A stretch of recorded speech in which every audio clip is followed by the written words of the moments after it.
حدیث مبارکہ کے باب فضائل قرآن سے ابو سعید خدری رضی اللہ تعالی عنہ سے حضور اکرم صلی اللہ علیہ وسلم کا ارشاد منقول ہے کہ حق سبحانہ و تقدس کا یہ فرمان ہے کہ جس شخص کو قرآن شریف کی مشغولی کی وجہ سے ذکر کرنے اور دعائیں مانگنے کی فرصت نہیں ملتی، میں اس کو صرف دعائیں مانگنے والوں سے زیادہ عطا کرتا ہوں، اور اللہ تعالیٰ شانو کے کلام کو سب کلاموں پر ایسی ہی فضیلت ہے جیسی کہ خود حق تعالیٰ شانو کو تمام مخلوق پر۔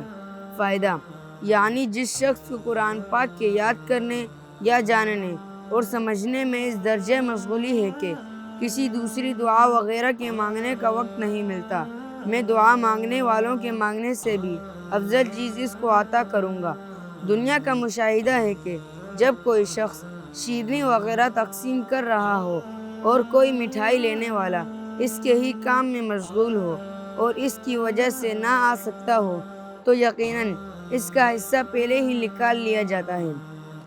ایک دوسری حدیث میں اس موقع پر مذکور ہے کہ میں اس کو شکر گزار بندوں کے ثواب سے افضل ثواب عطا کروں گا۔ بس جو کچھ پڑھا گیا سنا گیا، دعا فرمائے اللہ تعالیٰ اس پر عمل کرنے کی توفیق عطا فرمائے اور دوسروں تک پہنچانے کی بھی۔ جی ناظرین کرام، تو یہ تھا آج کا سلسلہ تعلیم فضائل اعمال، جس میں ہم نے قرآن کی عظمت کے حوالے سے ہی حدیث ملاحظہ کی۔ یاد رکھیے کہ علم، قرآن اور حدیث فائدہ تب دیتا ہے جب اس پر عمل کیا جاتا ہے، جب اس کی عظمت کو دل میں پیدا کیا جاتا ہے۔ تو اسی طرح اگلی قسط میں خوبصورت حدیث کے ساتھ ملاقات ہوگی۔ اجازت دیجیے، السلام علیکم ورحمۃ اللہ وبرکاتہ۔